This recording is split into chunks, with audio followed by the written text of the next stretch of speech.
इस एपिसोड की स्टार्टिंग में हम देखते हैं कि लुओ फेंग को चारों तरफ से घेर लिया जाता है और नाइन प्रिंसेस तुरंत इन सभी को मारने का ऑर्डर दे देती है और तभी वो बड़ा सा स्पेसक्राफ्ट जो होता है वो अपनी गन्स को रिलोड करने लगता है। और इस चीज को देख के ये जो लुओ फेंग की टीम होते हैं इनमें सभी ही अपनी पावर को काफी खतरनाक तरीके से इस्तेमाल करने लगते हैं, जबकि मास्टर होंग अपना डोमेन ओपन कर लेते हैं जिससे कि इन सभी के अटैक्स को ब्लॉक किया जा सके। और इनके इतना करते ही चारों तरफ से सभी लोग काफी खतरनाक तरीके से अटैक करने लगते हैं। और क्योंकि इस स्पेसक्राफ्ट की गन रिलोड हो रही थी तो इस मौके का फायदा उठा के लुओ फेंग तुरंत ही अपना पूरा जोर लगा के क्लाउड रिटर्न से डिस्ट्रॉय कर देता है। और इस चीज को देख के नाइन प्रिंसेस भी काफी ज्यादा हैरान होती है, जिसके बाद ये एक के बाद एक करके काफी सारे स्पेसक्राफ्ट को डिस्ट्रॉय करने लगता है। जिसके बाद यहाँ पे काफी बड़ा स्पेसक्राफ्ट आता है जो कि यहाँ के छोटे मोटे स्पेसक्राफ्ट को डिस्ट्रॉय कर रहा होता है। और 3x माउंटेन की स्पेसशिप इन सभी को लेने के लिए आई होती है, इसलिए ये तुरंत ही इसके अंदर चले जाते हैं। और इस चीज को देख के नाइन प्रिंसेस तुरंत ही सनातन बेस के ऊपर अटैक करने के लिए कहती है। तो एक सोल्जर कहता है कि हमारे लिए यही बेहतर होगा कि हम लॉर्ड हारगेव के ऑर्डर्स के लिए इंतजार करें। और हम देखते हैं कि नाइन प्रिंसेस को वाकई में काफी गुस्सा आ रहा होता है, जबकि इस तरफ हम देखते हैं कि लुओ फेंग किसी तरीके की चीज इस कैप्टन को दे रहा होता है। और ये जो बंदा होता है ये कहता है कि लुओ फेंग जितना एक्सपेक्ट किया था तुमने उससे कहीं ज्यादा किया है, जिससे मुझे काफी खुशी हुई है। और कोलिशन स्टेशन पहुंचने के बाद तुम सभी अपने ट्रेजर्स को रिडीम कर लेना और जितना हो सके उतना जल्दी रियलम के अंदर रियलम में इकट्ठे हो जाना, क्योंकि रियलम्स के बीच में जो वॉर है उसमें बस 4 लाख ही रह गए हैं और वॉर के अंदर 1.8 मिलियन ट्रूप्स पार्टिसिपेट कर रहे हैं। और यहाँ पे सभी लोग ही खून खराबे पे उतर रहे हैं। तो ये जो दुनिया है काफी जल्दी प्रिमिटिव वर्ल्ड में बदल जाएगी, जहाँ पे ताकतवर कमजोरों का शिकार करेंगे और तभी ये जंग और भी ज्यादा खूनी और दर्दनाक होगी। और इस चीज को सुन के लुओ फेंग भी काफी हैरान होता है। और फिर जब ये सभी लोग यहाँ पे बाहर निकल रहे होते तो इनमें से कोई कहता है कि बिग ब्रदर आपको तो फ्रूट ऑफ लाइफ चाहिए ना। तो लुओ फेंग कहता है कि हम फ्यूचर में उन्हें बस यूनिवर्स से ही खरीद सकते हैं। तो लीशान कहता है कि मुझे यहाँ पे थंडर पल्स सीक्रेट टेक्निक मिल गई है, तो यहाँ पे आना तो मेरा बेकार नहीं गया। जबकि इन सारी चीजों को यहाँ पे बैठ के टकला देख रहा होता है। और तभी ये सभी के सामने स्क्रीन ओपन करते हुए कहता है कि ट्रेजर्स को अब एक्सचेंज किया जा सकता है और देखो अभी बाकी लोगों के पास ट्रेजर्स हैं। और ये जो वर्ल्ड के अंदर वर्ल्ड है ये कमजोरों के लिए कब्र है और सिर्फ ताकतवर ही जंग में जीते ट्रेजर्स को लेके यहाँ से जा सकता है। तो चलो इस खून के तांडव को शुरू करते हैं। और तभी यहाँ पे आसमान में से कोई लिक्विड गिरने लगता है और बिल्डिंग से बनने लगती है। और 3x माउंटेन का वो जो लीडर था वो लुओ फेंग को बताया था कि लुओ फेंग यहाँ पे जो इतनी सारी ऑर्गेनाइजेशन है इस वर्ल्ड के अंदर उन सभी के पास ही एक दूसरे के लिए ट्रेजर्स हैं और मुझे डर है कि अब सिचुएशन और भी ज्यादा खतरनाक होगी, इसलिए तुम लोग जल्दी से 3x माउंटेन का स्पेसक्राफ्ट लो और यहाँ से निकल जाओ। और जैसे लुओ फेंग और इस स्पेसक्राफ्ट में आते तो सभी लोग 3x माउंटेन के साथ निकलने के लिए तैयार हो जाते हैं। और 3x माउंटेन का जो बेस स्पेसशिप होता है वाकई में काफी खतरी होता है, जो कि सभी के साथ आगे बढ़ने लगता है। और इस चीज को देखे नाइन प्रिंसेस जो होती है वो 2 पासवर्ड्स को देखे काफी गुस्से में कहती है कि इंपीरियल मार्शल रेजिमेंट ने इन दोनों ही पासवर्ड्स को हासिल करने के लिए काफी बड़ी कीमत चुकाई है, इसलिए इस तरीके से सारी चीजें खत्म नहीं हो सकती हैं, इसलिए ग्रैंडपा जल्दी से मुझे ऑर्डर दीजिए। जबकि इस तरफ हम इन दोनों ही लीडर्स को एक दूसरे के आमने सामने बैठे हुए देखते हैं, जिनमें से एक कहता है कि जियांग तियानचेन तुम बस एक ही पासवर्ड से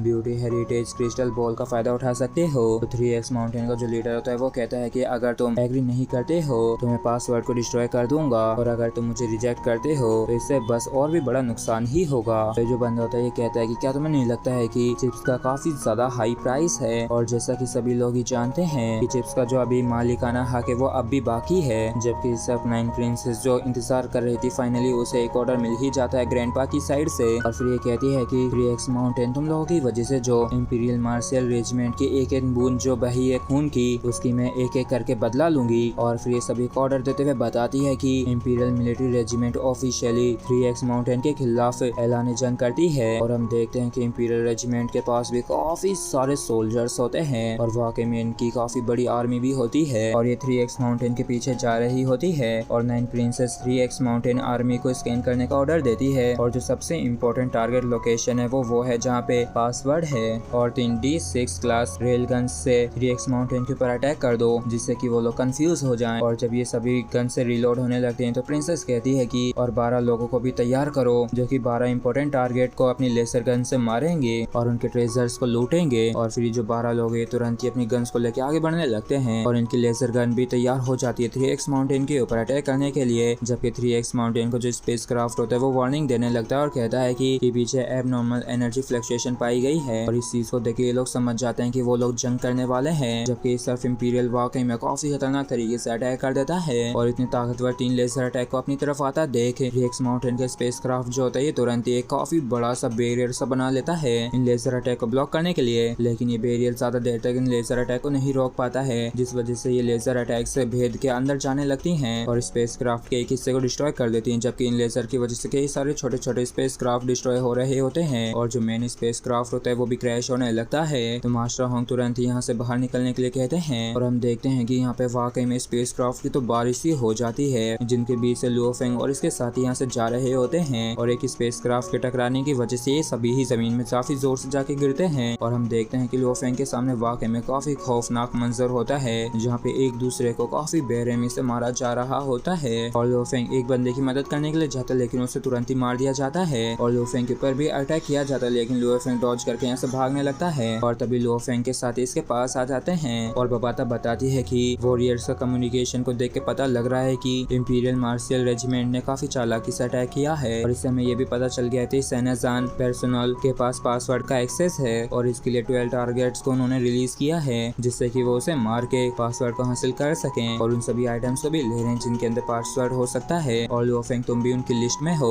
और बाकी के लोगों के वाइटल साइंस वो गायब हो चुके हैं, मतलब कि सिर्फ यही लोग ही टारगेट रह गए हैं, जबकि सभी जो मास्टर होता है ये कैलकुलेशन लगा रहा होता है और जैसे ही मोयू कनेक्शन बैठाता है लुओ फेंग के साथ तो लुओ फेंग तुरंत ही मोयू से कहता है कि हमारी टीम को हजारों लोगों ने घेर लिया है, इसलिए हमें 3x माउंटेन की सपोर्ट की जरूरत है। सेंसान ने फुल स्केल वॉर कर दी है Black Dragon Imperial Marshal Regiment के साथ, इसलिए अभी हम रेस्क्यू का इंतजार नहीं कर सकते हैं, बल्कि तुम बस अपना पूरा जोर लगा के अटैक ही कर सकते हो और इसके लिए लुओ फेंग भी मान जाता है और फिर हम देखते हैं कि मोयू जो होता है ये वर्चुअल यूनिवर्स में किसी और जगह आ गया होता है, जहाँ पे इसके सामने वाकई में काफी बड़ी फिगर होती है और इससे ये कहती है कि हेलो अभी हम दो हैं, इसलिए अंतर बता पाना काफी ज्यादा मुश्किल है और वहाँ पे काफी ज्यादा हैवी कैजुअलिटीज होंगी सिचुएशन को संभालने में, इसलिए हमें हर हाल में न्यू एलाइज को जीतना ही होगा और बिल्कुल सही ये ब्लैक क्लाउड क्लब ही है और तभी इसके सामने किसी तरीके की चीज अपीयर हो जाती है और फिर हमें वापस से बैटल जोन का सीन दिखाया जाता है, जहाँ पे इंपीरियल रेजिमेंट 3x माउंटेन के ऊपर काफी खतरनाक तरीके से लगातार अटैक करे जा रही होती है और लुओ फेंग कहता है कि 3x माउंटेन के इस टुकड़ी ने सच में काफी ज्यादा नुकसान उठाया है, जिस वजह से हमने पूरी तरीके से अपनी प्रोटेक्शन भी खो दी है और लीशान कहता है कि उनकी तरफ तो काफी सारे लोग हैं। बबाता बताती है कि जब हम लड़ रहे थे तभी अपोनेंट ने एक रिमोट सेंसिंग बॉम्ब को अंडरग्राउंड सेट कर दिया था, इसलिए नीचे से निकलने का कोई भी रास्ता नहीं है। तो लुओ फेंग कहता है कि तो सिर्फ जमीन से ही जाने का रास्ता रह जाता है, लेकिन ये हमें बिना सपोर्ट के करना होगा और इन दुश्मनों से भी निपटना होगा जो कि लगातार यहाँ पे इकट्ठे हो रहे हैं और तभी हम देखते हैं कि इन चारों को चारों तरफ से काफी सारे वॉरियर्स घेर लेते हैं और इस चीज को देखने के लिए नोलेंसन भी यहाँ पे आ गया होता है, जबकि इस तरफ हम लुओ फेंग की टीम को देखते हैं जिनके पास अब कोई भी रास्ता नहीं रह गया था, तो ये सभी ही काफी खतरनाक तरीके से लड़ने के लिए तैयार हो जाते हैं और लुओ फेंग कहता है कि अब सिर्फ खून का ही रास्ता रह गया है और फिर कहता है लुओ फेंग को छोड़ के ये तीनों ही काफी खतरनाक तरीके से अटैक कर देते हैं, जबकि लुओ फेंग अपनी यूनिवर्स लेवल की क्लाउड रिटेन से अटैक कर देता है और हम 4 लोगों को हजारों लोगों का सामना करते हुए देखते हैं, जहाँ पे नंबर्स का एब्सोल्यूट एडवांटेज है, लेकिन ये सेकंड लेवल कॉस्मिक लेवल की मोयन वाइन से प्रोटेक्टेड है और हम देखते हैं कि लुओ फेंग वाकई में काफी खतरनाक तरीके से अपने क्लाउड रिटर्न से इन सभी को मारे जा रहा होता है और इनमें से किसी को भी कुछ भी करने का मौका नहीं दे रहा होता और यहाँ पे इस तरीके से खूनी तांडव कर रहा होता है और वाकई में हम यहाँ पे काफी ज्यादा खतरनाक बैटल होते हुए देखते हैं और जब ये खूनी तांडव यहाँ पे चल रहा होता है तभी अचानक से 9 प्रिंसेस के स्पेसक्राफ्ट के ऊपर अटैक कर दिया जाता है और एक सर्वेंट बताती है कि हमारे ऊपर आगे से ब्लैक क्लाउड सोसाइटी ने अटैक कर दिया है और इन्हें इस तरीके से पार्टिसिपेट करता देख के 9 प्रिंसेस भी काफी हैरान होती है, जबकि सर नोलेंसन यहाँ से निकल लेता है और जब इतनी ज्यादा खतरनाक बैटल चल रही थी तब हमें इन दोनों ही मास्टर्स के बाहर का सीन देखते हैं, जहाँ पे ग्रैंडपा कहता है कि इसमें बाइलोंग सिटी के अलावा तुम लोगों का connection secretly black cloud society से भी है। तो ये जो मास्टर होता है ये कहता है कि मैं जानता हूँ कि तुम भी ब्लैक क्लाउड सोसाइटी के लिए लड़ रहे हो, लेकिन ये काफी बुरी बात है कि हमने जो उन्हें ऑफर किया है वो ज्यादा उन्हें इम्पोर्टेंट लगता है। तो ये जो ग्रैंडपा होता है ये कहता है कि यहाँ तक कि अगर तुम्हारी तीनों पार्टी यूनाइट भी हो जाती है तब भी हमारी इंपीरियल मिलिट्री रेजिमेंट के पास तुम लोगों को हराने की पावर है। तो जो मास्टर होता है ये कहता है कि हम भी पासवर्ड्स को डिस्ट्रॉय कर सकते हैं और तीसरे के खत्म होते ही 2 तिहाई तुम खो दोगे। तो ये ग्रैंडपा कहता है कि तुमने जो कंडीशन प्रपोज की है तो क्या उससे ब्लैक क्लाउड सोसाइटी बाइलोंग सिटी की अलायंस बन गई है, अगर पासवर्ड डिस्ट्रॉय हो जाते हैं तो उन्हें भी कोई भी फायदा नहीं दिखेगा, तो इस तरीके से वो तुम्हारे ही खिलाफ हो जाएंगे और इंपीरियल मार्शल रेजिमेंट जो है वो इंपीरियल फैमिली को रिप्रेजेंट कर रही है और उस इनर वर्ल्ड के अंदर जिसने काफी ज्यादा नुकसान भी उठाया है। तो 3x माउंटेन का लीडर कहता है कि अगर तुम लोग उस पासवर्ड को लेके नहीं आ पाते हो तो तुम और तुम्हारी ग्रैंड डॉटर अपने ही लोगों को क्या बताओगी, इसलिए मेरी कंडीशन पे एग्री कर दो, क्योंकि इसके लिए मैं तुम्हें 1/3 देने के लिए तैयार हूँ, नहीं तो तुमने जो इतनी बड़ी कीमत चुकाई है वो आखिर में सब बर्बाद चली जाएगी। तो जो ग्रैंडपा होता है ये कहता है कि उन टर्म्स को थोड़ा एडजस्ट करने की जरूरत है। तो जो मास्टर होता है ये अपनी पावर को रिलीज करते हुए कहता है कि मैं अपनी बात कह रहा हूँ उससे सुनो, तुम्हें हर हाल में मेरी सारी कंडीशंस पे एग्री करना ही होगा। जबकि इस तरफ हम एक सोल्जर को देखते हैं जो कि मदद की गुहार लगाते हुए कहता है कि फ्रंट लाइन पे ब्लैक क्लाउड सोसाइटी ने अटैक कर दिया, इसलिए प्लीज हमें सपोर्ट दीजिए। और इस चीज को देख के नाइन प्रिंसेस को भी काफी ज्यादा गुस्सा आ रहा होता है और ये कहती है कि लुओ फेंग को खत्म करने की जो अपॉर्चुनिटी वो हमारे ठीक सामने ही है, तो आखिर हम कैसे अपने ट्रूप्स को अलग कर सकते हैं रेस्क्यू करने के लिए, वो भी ऐसे समय पे। और फिर तुरंत ही फॉर्मेशन 2 के लिए कह देती है और इसके इतना कहते ही बैटल जोन के अंदर काफी सारे स्पेस क्राफ्ट घुसाते हैं और इसी स्पेस से फॉर्मेशन को देख के लुओ फेंग की टीम के पूरे होश उड़ जाते हैं, जिससे यहाँ तक कि कॉस्मिक लेवल की जो मो युन डैंग है वो इसे नहीं रोक पाएगी और स्पेसशिप की जो लेजर कैनन है वो भी उनके ऊपर काफी ज्यादा लोड डालेगी और ये बिल्कुल भी अच्छा नहीं हो रहा है। और जैसे ये सभी स्पेस क्राफ्ट एक साथ अटैक करते हैं तो लुओ फेंग तुरंत ही अपने क्लाउड रिटर्न से इन अटैक्स को ब्लॉक करने की कोशिश करता है और हम देखते हैं कि वाकई में काफी सारे स्पेस क्राफ्ट एक साथ इनके ऊपर अटैक कर रहे थे और इस अटैक की वजह से लुओ फेंग की जो क्लाउड रिटर्न है वो इसे रोक नहीं पा रही होती, लेकिन फिर भी लुओ फेंग अपना पूरा जोर लगा के रोकने की कोशिश कर रहा होता है। और जब लुओ फेंग यहाँ पे बिजी होता है तो सभी लोग इस मौके का फायदा उठा के इसे खत्म करने की कोशिश करते हैं। तो इस चीज को देख के लुओ फेंग तुरंत ही अपनी और भी बाकी की क्लाउड रिटर्न से अटैक कर देता है, जबकि इसके जो तीनों साथी वो भी इसकी मदद कर रहे होते हैं इन लोगों को रोकने में। और तभी स्पेस क्राफ्ट में एक बंदा पावर को और भी ज्यादा बढ़ाने का कह देता है और इस सारी सिचुएशन को